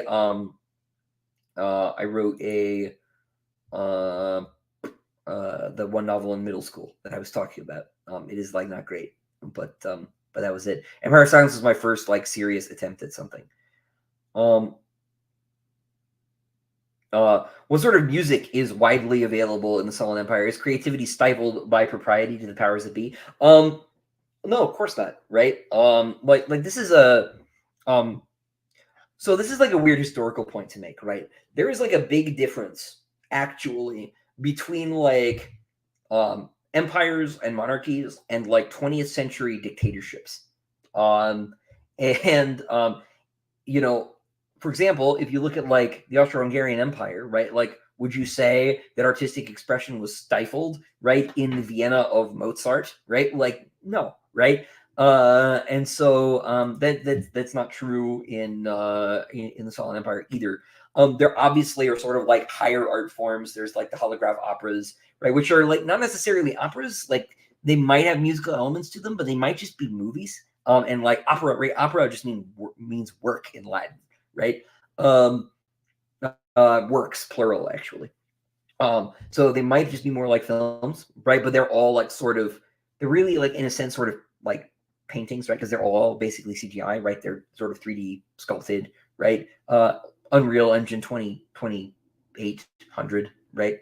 So there's stuff like that, but musically speaking, right? There are also there's sort of more sublime styles, right? We're thinking like sort of like neoclassical things like that. Although you will notice that the Imperial Anthem is a neoclassical piece that includes an electric guitar, so like there's a little bit there's a little bit of variation there, and then you've got like all sorts of like folk traditions in different places and things. There are probably more forms of music in the Solid Empire or in the Galaxy of Hadrian's Day than there are now, because there are more kinds of people and there are more cultures. The human universe is a lot bigger then than it is now. But certainly like the high court style is like something that might be more familiar to the like nobility of like the 19th and early 20th centuries. But like, with modern equipment. But that's a really interesting question, and I appreciate the point to, stand the cultural environment of Vienna circa 1850. I've never played Red Dead Redemption 2. I'm not like a big Western guy. I don't know. I don't know what it is about me. Corey is right. My favorite Hollow Knight character is the Dung Defender, good old Ogrim. But yeah, no, I just never got around to it. I never really Wild West has like never been my thing for whatever reason. Plans to do more Christmas stories? No. Desire to do More Christmas stories. Yes, I just don't know when that's gonna happen. Um, yeah, everybody wants to see Alistair react to Hadrian. I don't know if that's a sign I should write it or a sign I should never write it. Do they have Dark Souls in the Silent Empire? Not anymore. It's long gone.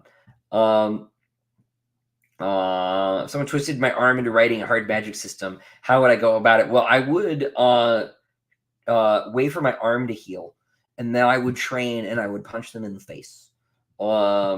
That's how I would handle it. No, I don't know. I don't know. Freestyling like an entire book idea mid live stream is tough even for me. But like I don't know. Um I would not deal with it. Uh did I have the entire storyline and characters for every book planned? No, I had the broad spine sort of figured out and like a couple of the ribs, but the rest of the skeleton sort of developed along the way. Um,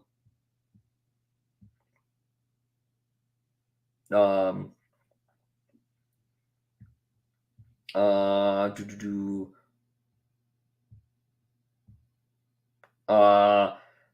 let's see.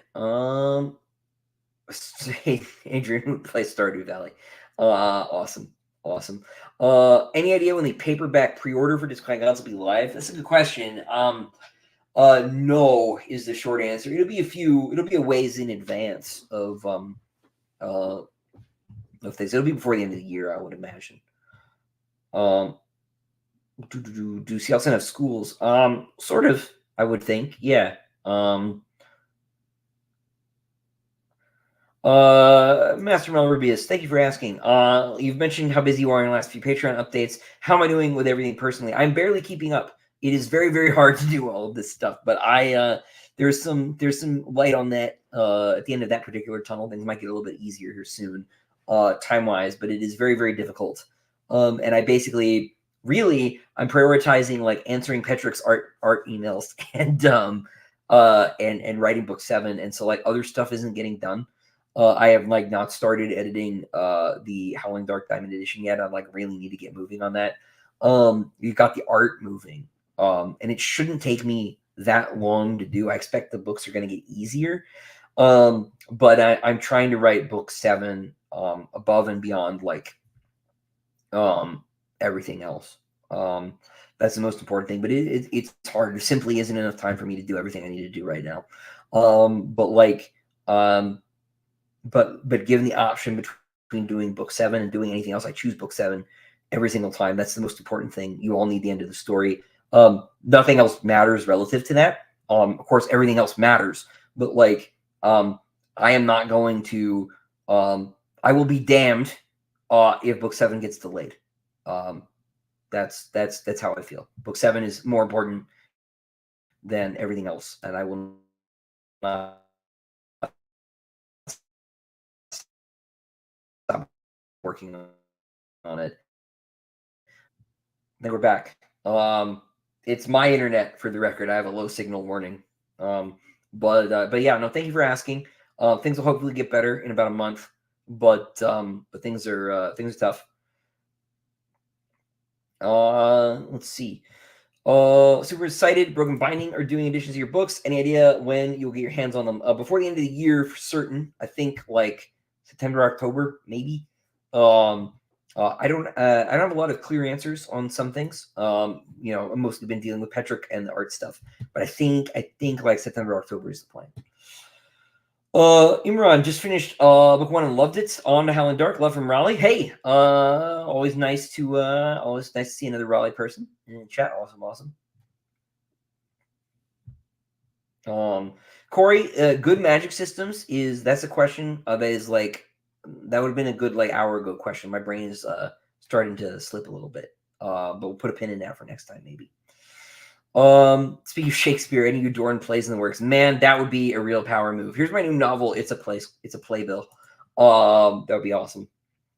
Nolan, glad you're liking the new book. Thanks so much. Casey, I was told you were not going to be here. So this is a lovely surprise. Glad you could make it. Oh, you bought the extended editions of Lord of the Rings. Very, very epic. Very epic. Enjoy them. Would I ever put a play in a book? That's also the real flex. I should totally do that. Happy new audiobook release day. Yes, it is out.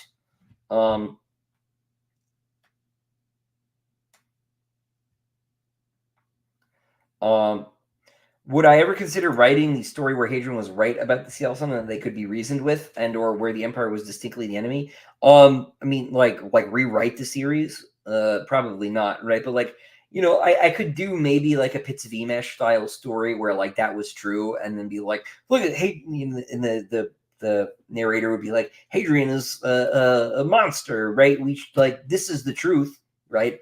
I could maybe do that, but like rewrite the series, no. No, but I mean, I could maybe I could maybe do something with that sort of idea. I like these sort of like let's say like non-canon short stories. Like those are kind of fun.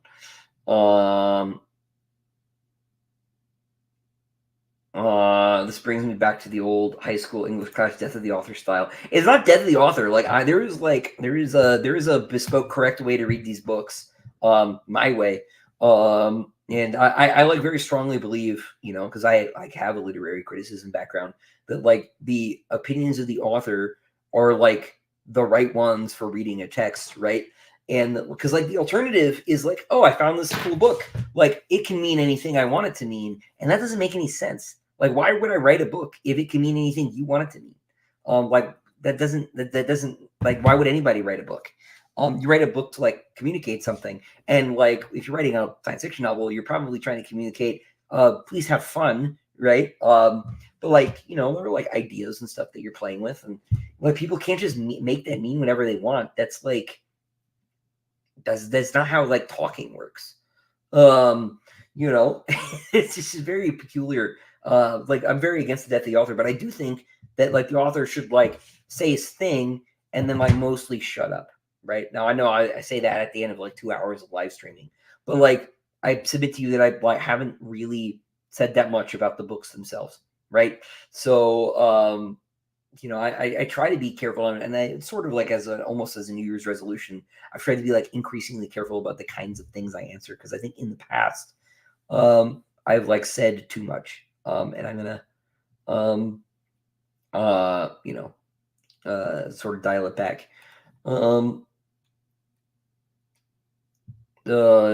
Let's see. What is Hadrian's favorite kind of star to eat? I need to check the spectral type of Godothan's star. I think it's OBKAF. I think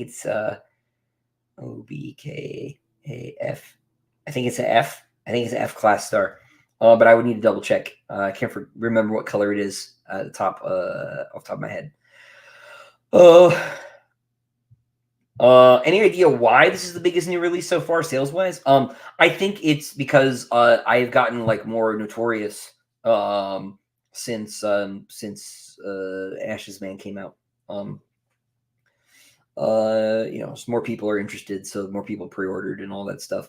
How would I have portrayed the Harkonnens differently if I had made the Dune movie? Well, I wouldn't have made them like aesthetic, like the like very austere, like monochromatic sort of thing, like does not jive with my vision of the Harkonnens at all. The Harkonnens are like they're not, and they're not Nazis, right? Like we just always go to World War II when we make. It's so baffling to me.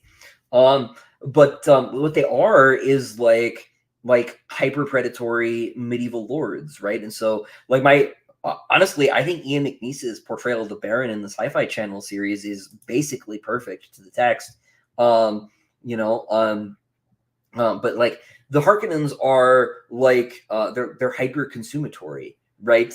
They are burning through all of these resources, but like they're also like to excess, right? People get on Frank all the time because like he made the Baron fat, and you like shouldn't make like bad people fat in books. I don't understand the reasoning here, but like the fact that the Baron is obese right, is a symbol of his consumatory nature, right? It is an outward sign of his inward nature, right? This is like a very normal way to write characters. People have always written characters this way. His bigness, right, conveys his like predatoriness, right? It conveys um the way he like abuses, misuses his resources, his environment, right? This is in contrast to Duke Leto, right, who is like deeply interested in like understanding Arrakis as Arrakis and working with Arrakis, right, and with its natives and like not exploiting them, right? And like this is why when Frank starts talking about how like the Atreides are like also not good, right? And Paul is not good. I'm like, then why did you write them as good guys? Like, I just don't understand, right? And like most people don't understand. That's why most people, when they get to Dune Messiah, are like what the heck is this? And like, so most Dune fans like Dune, they don't like the rest of the books. They, yeah, thoughts on Daniel Green calling Sun Eater the best retelling of Dune ever as a joke. I laughed. I was so not expecting it. Daniel sent the video to me like 2 days early, and I watched it, and I just ugly laughed. I thought it was great. Um, what director would I choose to adapt Sun Eater to the big screen given the choice? Man, there was a time before Rebel Moon where I had said Zack Snyder because I just like his visual style was really good, but Rebel Moon is also ugly. Like it's just so ugly. So I don't know. I don't really know. Because we do like this is one of the things that like makes my feelings about this Dune movie so hard. Like there's such a dearth of directors at the moment. Everybody is a jobber who like works for a studio. There are so few like visionary auteurs anymore, and it's like who directed um who directed anything anymore, right? Does anybody know? I like Gareth Edwards a lot, but I think he's been he's been burned on the on on franchise properties at this point. And frankly, I didn't like the creator that much either. It was visually awesome though. It was visually great, but the message of that movie was so gross to me. Will Andromeda be publishing the remastered editions of the story collections in numbered lettered form? I don't know if so. I do know that at least 250 will be numbered because he's got to get up to 750 to save spots for Murdered Son and Empire of Silence. But I don't know if after that they'll be numbered. They might be unnumbered after that. As far as more lettered copies, I don't really know. Hey Scott, good to see you, man.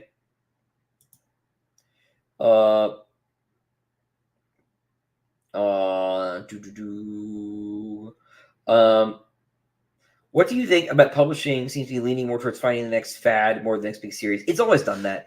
Publishing. They said this when the DOJ sued Penguin, right? They publishing is random. Most books lose money. Publishers like literally like more than half of books like lose money for publishers. That's like super normal. And they're like kind of like gambling on authors is like gambling on stocks basically, and they have no idea like what is going to make a success.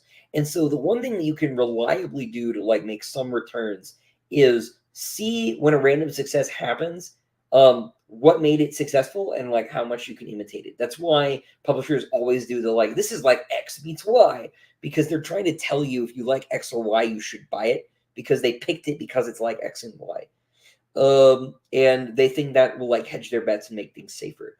And it is a safe business strategy to try to do this. It does not always work, and things are changing pretty rapidly, except all the time. Except that it's sort of changing in a way that like makes this more the case, right? When this conversation comes up, indie writers I feel usually use this as an opportunity to castigate trad publishing as fad chasers when so much of indie writing is just fad chasing, right? It's like, oh, like what's algorithmically popular right now? Lit RPG? Print lit RPG as fast as you can, as much as you can. Go, go, go, go, go. Oh no, now it's harem novels.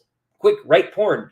And they'll just do whatever will get the money. A friend who is this joke that like a lot of these guys write books so they have something to market, right? Like they want to be marketing guys. They don't want to. They need a product. And so I think that's sort of normal on both sides of the fence, traditional and independent. Um, I don't like it. I have like never, and I never do that. I have an idea for a thing I was talking to my agent about, and she's like, nobody would ever buy that, and I'm like, I don't care. I'm going to write it, right? They'll buy it. I trust you guys. Um, you know, I will be fine. You will catch me if I jump, and you have before. Um, but like I have always felt that like the art should lead, and it is the problem of publishers to figure out what to do with it when it arrives. Um, and like that's fine. This is a really for all that like I get criticized for being like other science fiction novels, which was obviously a self-conscious choice on my part. There isn't really uh another Sun Eater right now. Like obviously Sun Eater is the other Red Rising, depending on who you ask, but I still haven't read those books. But like my understanding is like those are also pretty different, really, man. Like there aren't a lot of like giant series space opera science fantasy novels, especially to push the fantasy as hard as I am, right? Um and so like I'm doing a thing like there's not a lot of, especially in traditional publishing, and I'm gonna keep doing that. So for my part, like that's the publisher's problem. But I understand from a business perspective why they do what they do. And I don't think they're wrong. Because they're day trading, right? They're gambling. Um,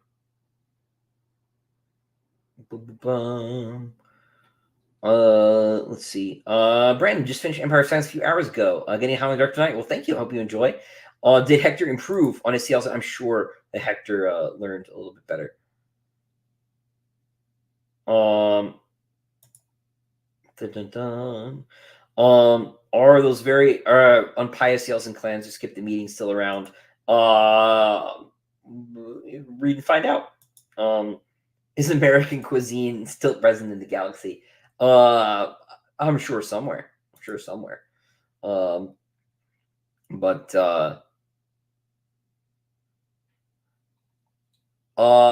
Zen, that's a good point in your case. I may have to just send it to you. I may have to send you this story. But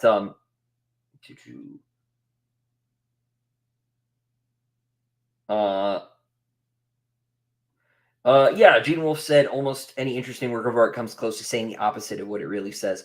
I think about that a lot, and I hope the degree to which I see people confused is an indication that I'm like at least writing something interesting. So Ty, I'm really glad that you liked chapter 40 of book 6. Chapter 40 took me as long as all of Dragons of Empire. So to see all the people who did love it a lot has been nice. People who did not love it, I can do nothing for them. It is written, it is done. 3/4 of the way through Kings of Death. Thank you for everything. When will the final book be published? Next year, God willing. It is about half written now. It's like at 45%. I also like all this stuff got a lot harder the minute the book also got a lot more complicated. So it's been, man, it's been a tough month.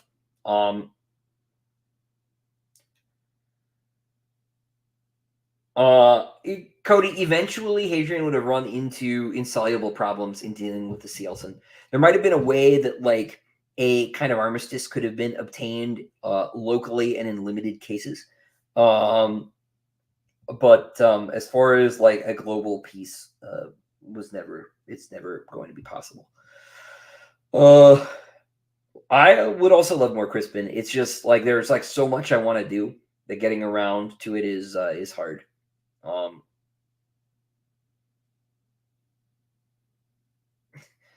um, do do do. Do you have to pay for? Okay, so Broken Binding has like a subscription that people sign up for. The Sun Eater books are not part of that.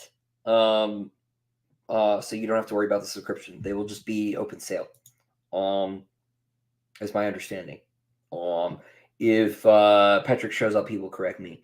We'll go for about 10 more minutes, by the way, and then I will wrap it up because I am an old man and I must. Well, really, I have to get up at like 5 if I want to get any writing done tomorrow. So, Senator reminds you of Stanley Parable. Awesome. When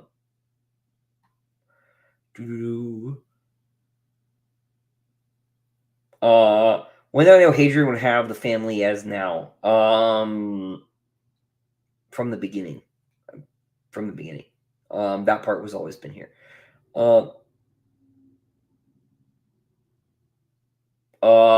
Teddy, your question on the Hakurani, at some point, yes. We'll start pronouncing Godothan like that from now on. Yeah, I had I can't remember who it was. Was it Alex? I had a Welsh guy tell me I was saying it wrong, so I've corrected myself. It's Godothan. Christopher should be ignored regarding all pronunciation following the Cellini incident.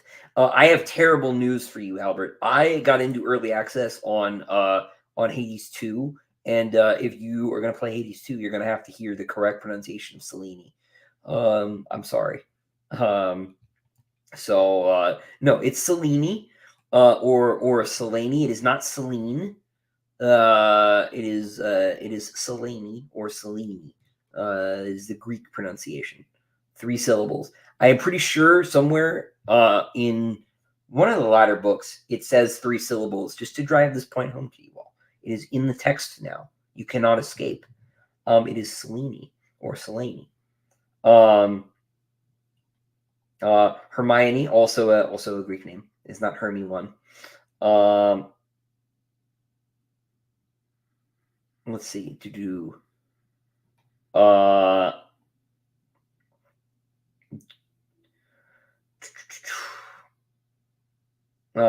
Quick right point. Yeah, do not do that. Do not do that. This indie scene is just it's so dire. The stuff that gets cranked out en masse. Let's see. I feel like I'm catching up to the chat actually about just in time. Will you ever get to read about Switch again? Maybe. Maybe. But who knows? Yeah, Corey, I got an 82. It's really good. I had like a really weird glitch though, where like the haptic feedback in my controller just stayed on. I had to unplug it and plug it back in. So they're still working the bugs out, but it's great. It's great. It's really fun. I love the first one. It's such like a weird mix of like being like really really well researched in the source material, and then like why does everyone talk like a millennial? It's like very strange. But I love it so much. Was the character named Takeshi named because of Altered Carbon? No. It's just a pretty common Japanese name. I think it's the name of one of the espers in Akira. But no, I haven't had anything. I haven't read Altered Carbon or seen it. A bit like Blythe in Elden Ring. Yeah, the double D in Welsh makes a vocalized sound, so it's which I did not know. Selene is named after the moon from Greek mythology. Yes, yeah. Correct. As opposed to the sun.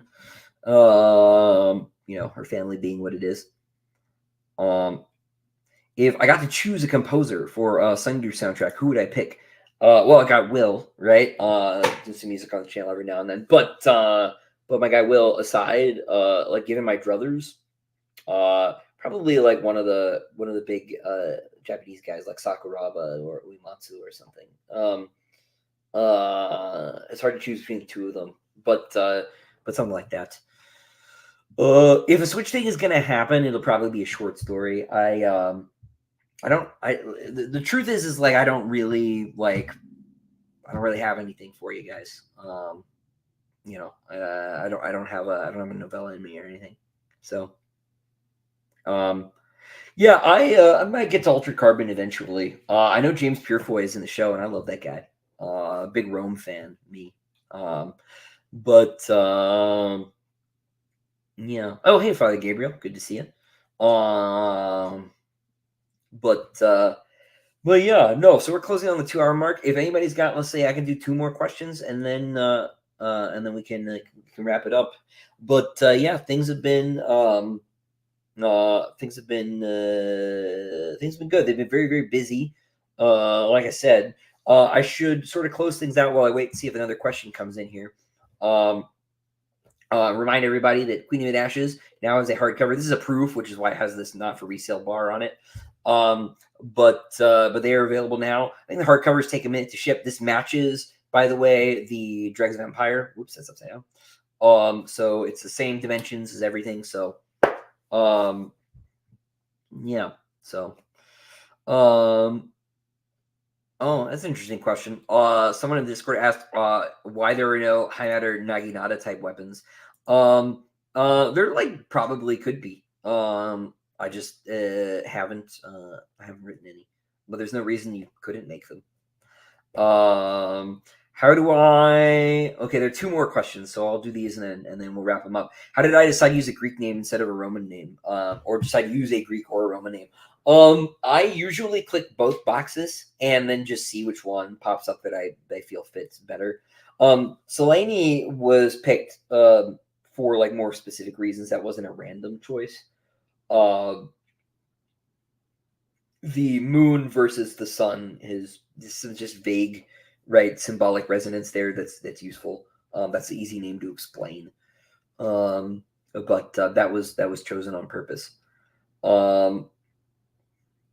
Her name originally was Sophia, actually, but then somebody pointed out that maybe Hadrian rejecting a girl named Wisdom was not like the best move, right? So I changed it after that and came up with a new thing to call her. What is my next project after Sun Eater? Well, like I said, the next book is probably still going to be more Sun Eater, just in universe. But as far as the non-Sun Eater thing, well, man, you have to wait and see. Let's just say, and I think that's probably the right note to end things on. And thank you all for being here. Great turnout tonight. It's good to see y'all again. Thank you for putting up with my Dune rant again. Look, I'm just here for the people. If people say do the Dune rant, I'll do it. But yeah. Yeah, we'll wrap it up. We'll wrap it up there. Everybody, thank you. It was good to see y'all. I will see y'all again very, very soon. Since we did this so late in the month, the May stream hopefully will be earlier, so we won't be too far apart. But thank you all for being here. Thank you for reading. Really, man, Discord Gods did a great launch, and I couldn't have done it without you guys. So thank you so much, and I'll talk to you guys again real soon. Good night, everybody. Until next time, Godspeed.